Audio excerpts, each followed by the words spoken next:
बाप्पाची चाहूल आपल्याला लागल्यानंतर गणपती बाप्पाच्या आगमनाची तयारी, गणपती बाप्पाच्या आरतीची तयारी आणि त्याच्या पाठोपाठ सगळ्या मित्रमैत्रिणींबरोबर आपण गेले 8-10 दिवस केलेली वेगवेगळ्या स्पर्धांची, मग त्याच्यामध्ये आपल्या क्रीडा स्पर्धा असतील किंवा त्याच्यामध्ये आपल्या वेगवेगळ्या स्टेजवरच्या स्पर्धा असतील, या सगळ्याची तयारी, मित्रमैत्रिणींकडे जाणे, नातेवाईकांना भेटणं, या सगळ्यामध्ये गेले 8-10 दिवस कसे धांदीत गेले काहीही कळलं नाही.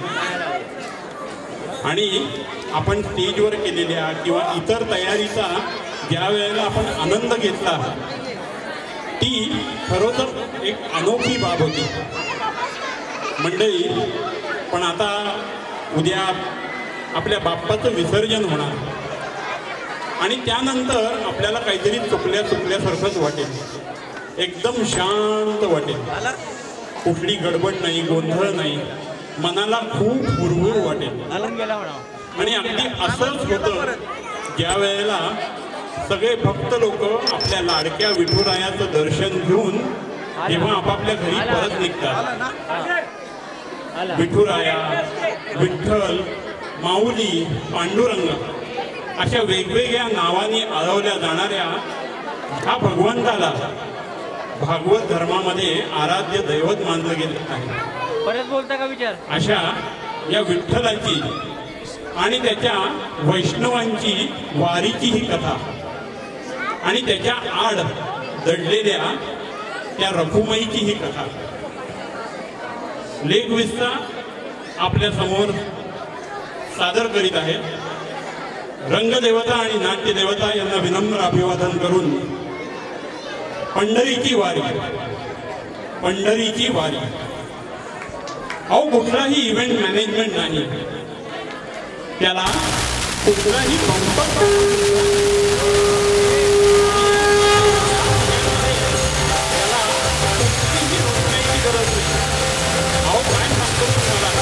याच्यामध्ये रुपवा नाही, रुपवा नाही, काही सुद्धा नाही. आणि पण एक मात्र आहे बरं की माझ्या खिशात 1 रुपया सुद्धा अडकला नाही याची भानच नाही. आणि मी उद्या काय खाईन काय नाही काहीच माहीत नाही, फक्त एकच भाग, विठू माऊली, विठू माऊली. आणि या विठू माऊलीच्या दर्शनाला जायचं म्हणजे वारीबरोबर जायचं. आणि ह्या वारीबरोबर जात असताना बरं का खूपच अनोखी गंमत असते. या इहलोकी आता सोहळाच नाही, तिथे कुठला रुपवा फुटवा नाही, दैदिप्यमान असा हा सोहळा, ती ऊर भरून येणारा सोहळा.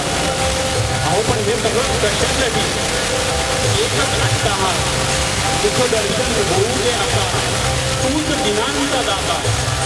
माऊली खुशीत घे आता, माऊली खुशीत घे आता, तूच आमचा दाता, तूच आमचा दाता.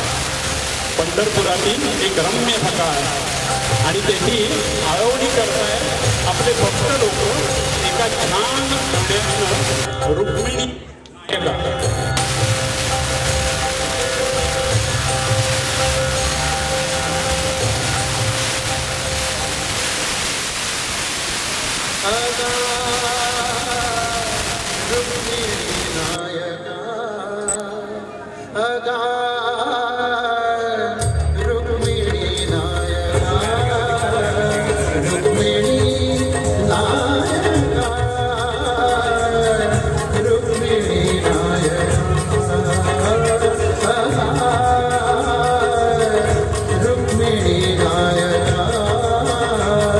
रुक्मिणी नायका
अगं रुक्मिणी, ऐकलंस का?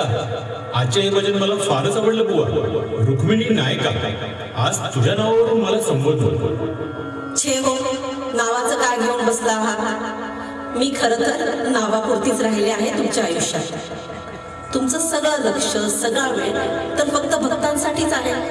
मी आपली इथे एका बाजूला लांब उभी राहून फक्त वाट बघत असते की कधी तुम्हाला माझ्यासाठी वेळ मिळतोय. पण नाही, इतके वर्ष वाट पाहूनही मला काही तुमचा सहवास, तुमचे प्रेम मिळत नाही. अगं रुक्मिणी, हे काय बोलतेस? मी भक्तांकडे लक्ष दिल्याने मला त्यांच्या दुःखांचे निवारण, त्यांचे मार्गदर्शन करता येते. पण तू माझ्या बरोबर आहेस म्हणून तर मी हे सर्व करू शकतो. तू जर इथून गेलीस तर माझे कसे होईल? नाही नाही, मी आता ठरवलंय. मी आता जातेच कशी वैकुंठात परत. नाहीतरी वेळ कुठे आहे तुमच्याकडे माझ्यासाठी? अगं थांब, तुम्ही तरी समजावं गेला.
माझी पूजा आहे, ती तुझ्या वाचून अपूर्ण आहे.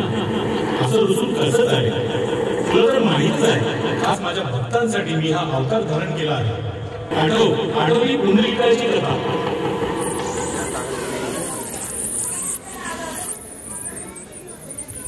विश्वरूप स्वरूपाय विश्वदेवाय स्वरूपिणी विश्वभास्कराय विठ्ठलाय नमो नमः.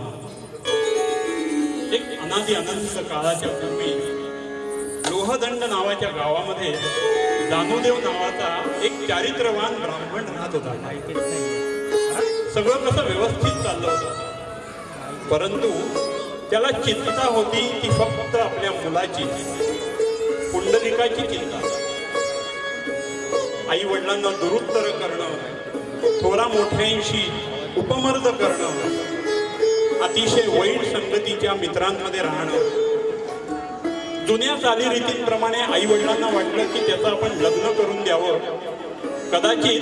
कदाचित त्याच्यामुळे तो सुधारेल.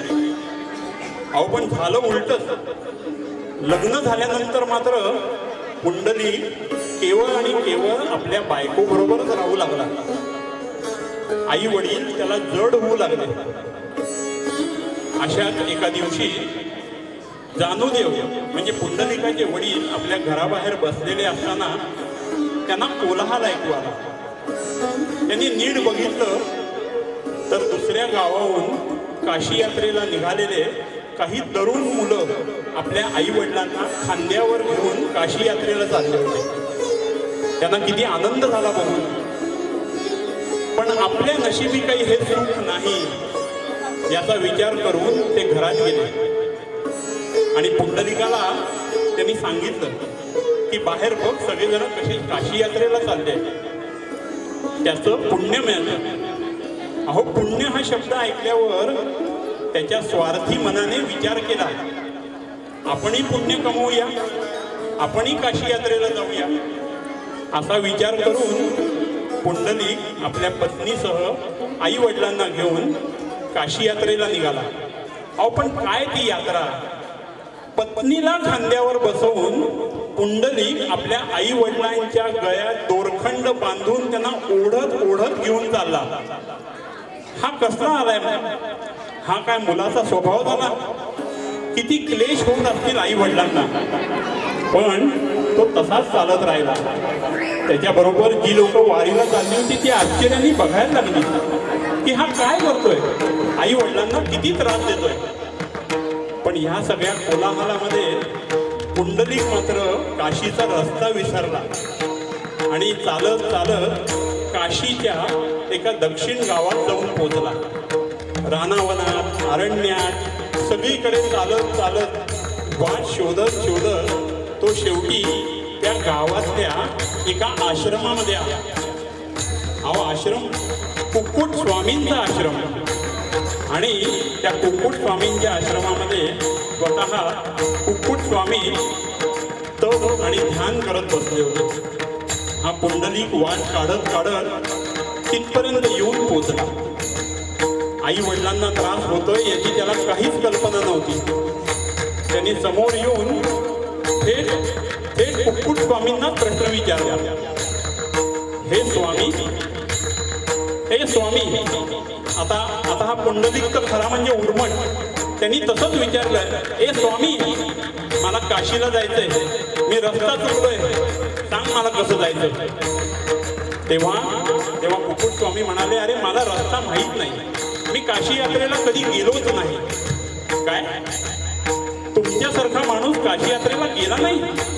मग काय उपयोग आहे तुमचा मला? शे, मी जातोच कसा इथून. असं म्हणून पुंडलिक जायला निघाला. तेव्हा कुक्कुट स्वामी त्याला म्हणाले, बाळा थांब, आजची रात्र आश्रमातच काढ, उद्या सकाळ झाली की आपण इथल्या लोकांना विचारू आणि मग तू मार्गस्थ हो. पण पुंडलिकाने काही ते ऐकलं नाही.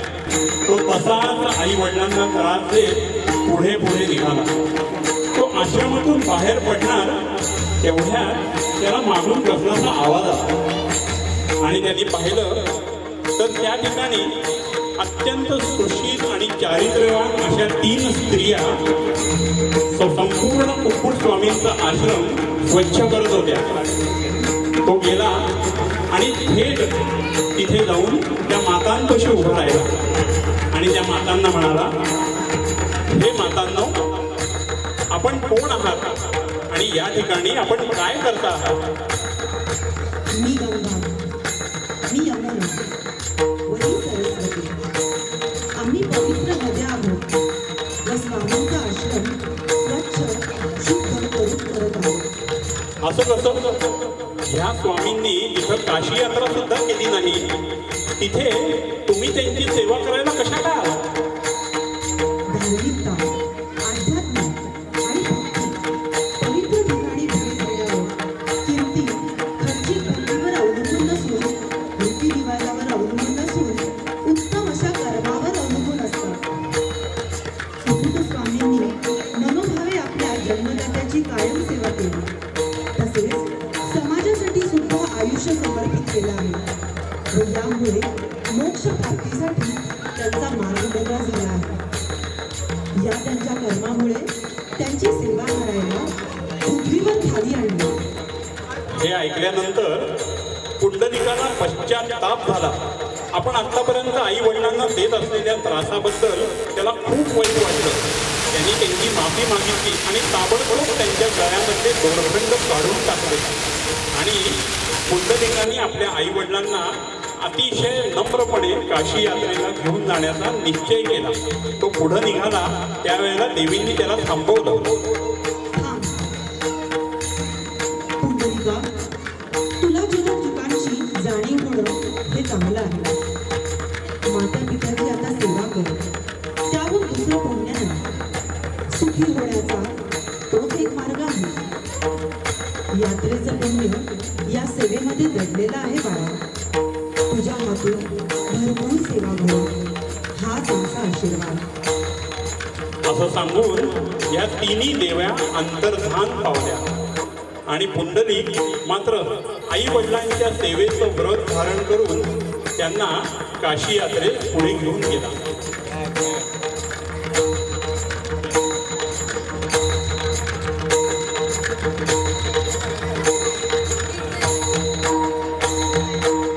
आपल्या आई वडिलांचं सेवेचं व्रत धारण केलेला पुंडलिक मात्र अगदी असा बघा पूर्ण बदललेला होता. इतका बदलला होता की त्याला आपल्या आई वडिलांच्या सेवेच्या व्यतिरिक्त दुसरं काहीही सुचत नव्हतं. दिवस रात्र फक्त आणि फक्त आई वडिलांची सेवा. अहो किती पुण्याचं काम आहे. असं म्हणूया की संपूर्ण राक्षसत्वावर देवत्वानी मात केली होती आणि त्याचं हे बाह्य स्वरूप बदललेलं पाहून साक्षात अहो दशावतारातील 9वे अवतार भगवान श्रीकृष्ण या पृथ्वी तलावर अवतरले.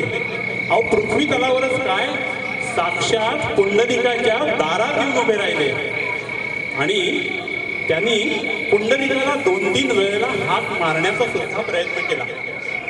पण पुंडलिक आपल्या आई वडिलांच्या सेवेमध्ये इतका रममाण झाला होता की त्याला त्यांच्याकडे लक्ष द्यायला सुद्धा वेळ नव्हता. शेवटी न राहावून मात्र श्रीकृष्णांनी त्याला हाक मारली. पुंडलिका, हे पुंडलिका, मी तुझ्या अपाट भक्तीने प्रसन्न झालो. ये माझ्यापाशी ये. भगवंता, मी माझ्या आई वडिलांच्या सेवेचं व्रत धारण केलं. आता तुम्ही आला आहात, साक्षात भगवंत आले आहेत, तर मला गृहस्थाश्रम पण करता येत नाही. खूप विधा मनस्थिती झाली आहे. काय बरं करू मी? माझ्या काही लक्षात येत नाही. भगवंत असं करा, मी माझ्या आई वडिलांच्या सेवेचं व्रत संपून येतो, तोपर्यंत ह्या इथे विटेवर तुम्ही माझ्या दारात उभे राहा. असं म्हणून त्यांनी एक वीट भगवंतांकडे सरकवली आणि भगवंत त्या रात्रभर विटेवर उभे राहिले.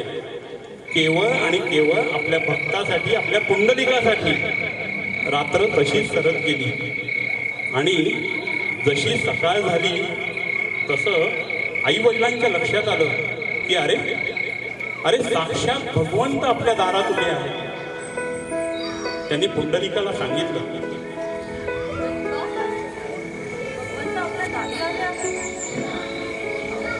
पुंडलिकांनी त्यांना नमस्कार केला आणि इतक्या वेळ त्यांना तिष्ठत ठेवल्याबद्दल त्यांची क्षमा सुद्धा मागितली.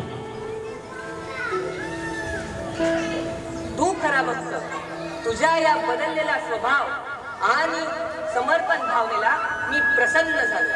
मी इथं तुझी परीक्षा घ्यायला आलो. मग जे वर मागायचंय ते माग. भगवंत, मला दुसरं काहीही नको. मला माझ्या परिवारासाठी काहीही नको. परंतु या पंढरपुरामध्ये येणाऱ्या सगळ्या भक्तांसाठी तू कायम असंच विटेवर इथे उभा राहा, हीच आमची मनोमन भावना आहे. सगळ्यांचं कल्याण कर, सगळ्यांचं रक्षण कर, हीच आमची मनोमन भावना आहे आणि असाच आशीर्वाद आम्हाला दे आणि इथे कायम असा उभा राहा. तथास्तु. आणि तेव्हापासून गेली 28 युग श्रीकृष्ण आपल्या विठ्ठल रूपामध्ये म्हणजे त्यांच्या द्वापार युगातल्या दुसऱ्या रूपामध्ये या इथे पंढरपुरामध्ये दिंडी रंगण्यात तेव्हापासून 28 युग तसेच उभे आहेत. ह्या विठ्ठलाची ही कथा. बोला पुंडलिक वरदे हार विठ्ठल, श्री ज्ञानदेव तुकाराम, पंढरीनाथ महाराज की जय. नाथा,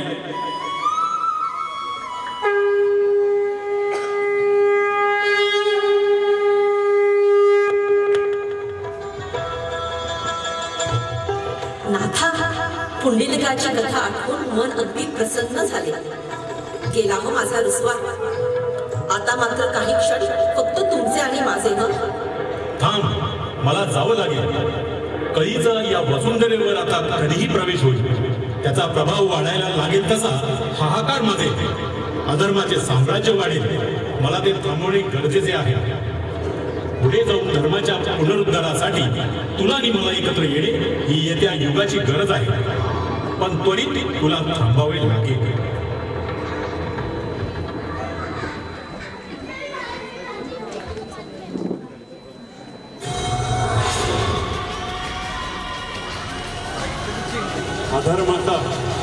अधर्मासाठी कधीचा प्रवेश झाला. पृथ्वीवरती आतंक माजायला लागला. कधीही राक्षसांनी सर्वत्र हाहाकार माजवला आणि इकडे तिकडे नाचधूस करायला सुरुवात केली.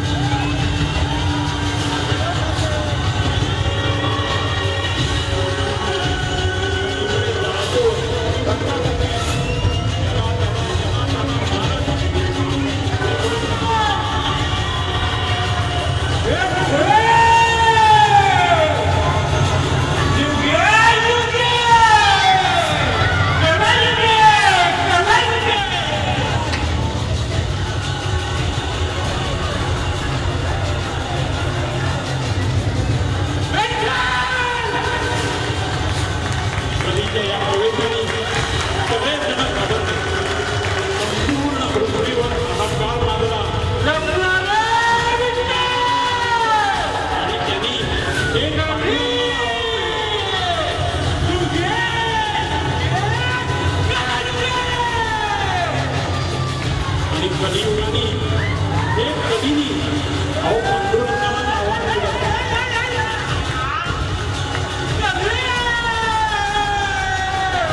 सगळेजण खूप घोळून याला त्याचा त्रास होऊ लागला. माणूस म्हणू नका, जनावर म्हणू नका, सगळ्यांचा त्यांनी नाश करायला सुरुवात केली. या पृथ्वीचा पूर्ण बिमोड करायला सुरुवात केली. पण शेवटी कसे हे ते भगवंतांचंच रूप, भगवंतांचंच रूप आहे. ते थोडीच ऐकणार आहे त्या कधीला. त्यांनी कितीही उन्माद वाचवले, कितीही उन्माद वाचवले, आपलं शस्त्र काढावंच लागलं. आपलं शस्त्र काढावंच लागलं.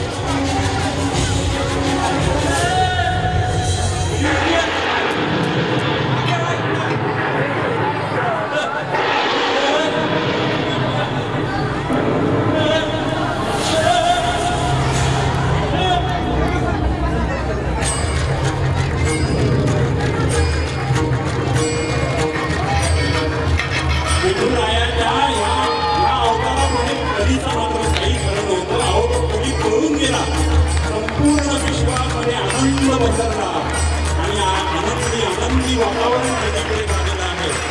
बोला पुंडलिक वरदे, ज्ञानदेव तुकाराम पंढरीनाथ महाराज की जय.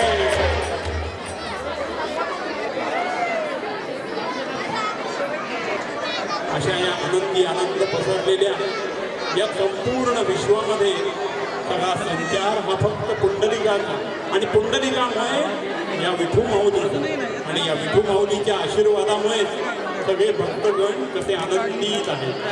किती प्रसन्न वातावरण आहे बघा. आणि सगळ्यांनी मिळून या विठुरायाची आळवणी सुरू केलेली आहे.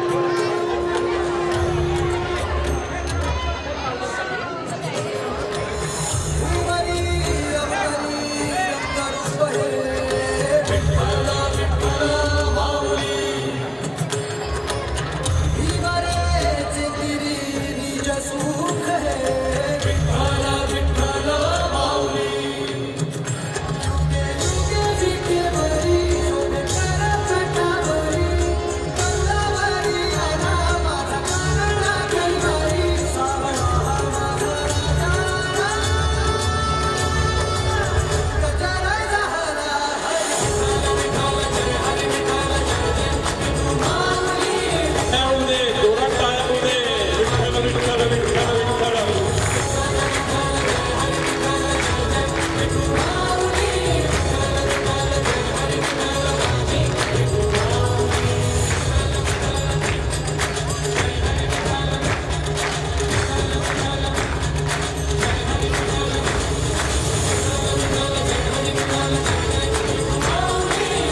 मुकुंद पांडुरंगाच्या विनवण्याने सगळीकडे असं अगदी प्रसन्न वातावरण आहे.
पांडुरंगाच्या या आळवण्यावर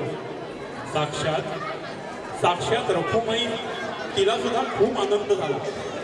आणि आत्ता कुठे जाऊन तिला आपल्या या विठू माऊत अहो शेवटी किती नाही म्हणलं तरी ती वामांगी रखुमाई विटेवरी शोभा असंच तर म्हटलंय ना. किती मनोमन तिला आनंद झालेला आहे. आणि तिला शेवटी कळून चुकलंय की आपण असं रुसायला नको होतं, रागवायला नको. खरंच माझं काहीतरी चुकलंय. जगाची मागणी भक्तांचे मायबाप असलेल्या साक्षात राधेला मी ओळखायला कमी पडले आहे. माझ्या या स्वार्थ विचारात खरं तर मी वामंगी रुक्माई आहे याचा विसरच पडला. नाही, मी असे वागायला नको होते. भक्तांचे किती प्रेम आहे त्यांच्या विठ्ठलावर. ये इथे ये.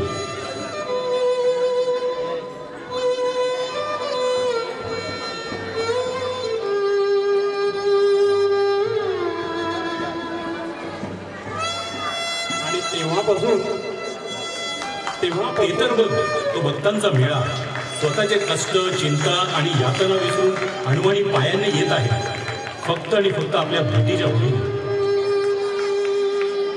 कर कटावरी घेऊन विठू माऊली या ठिकाणी गेली 28 युग आणि तिथून पुढे युग आणि युग आपले वाट बघत थांबणार आहे. भक्तांची केवळ भक्तांच्या कल्याणासाठी म्हणून ते या ठिकाणी आहेत. आणि विश्वशांतीचा संदेश देणारी वारीची संकल्पना तेव्हापासूनच सुरू झाली. चला चला आपण सगळेजण त्या वारीला निघूया. बोला पुन्हा एकदा पुंडलिक वरदे हार विठ्ठल, विठ्ठल विठ्ठल विठ्ठल विठ्ठल. टाळ्यांचा गजर होऊन जाऊ दे.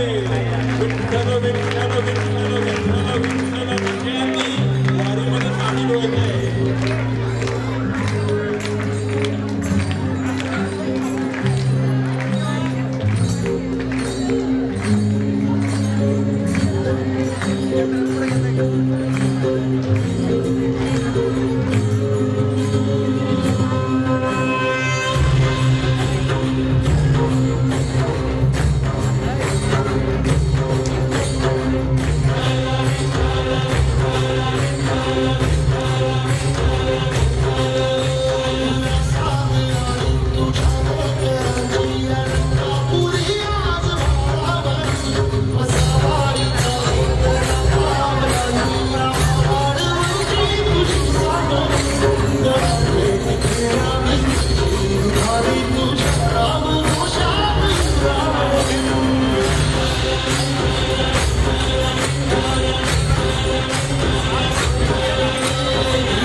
हे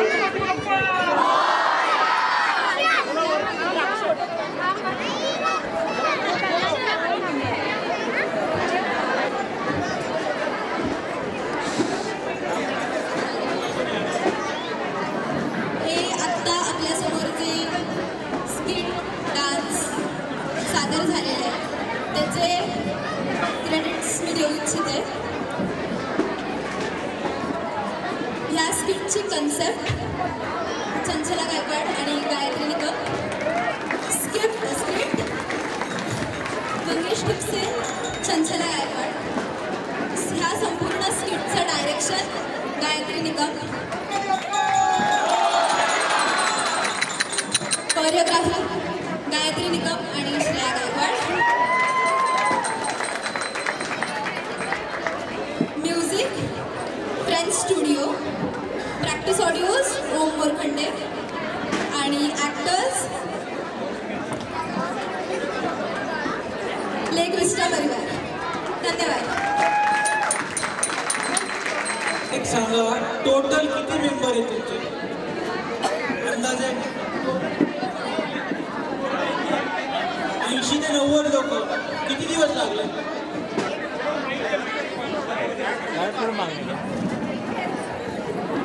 मंडळी, सर्वप्रथम आपण वर्किंग डे असून सुद्धा एवढ्या उशिरापर्यंत खास या कार्यक्रमासाठी म्हणून या ठिकाणी एवढी गर्दी करून थांबला, यासाठी आम्हा सर्वांतर्फे आपले शतशः आभार.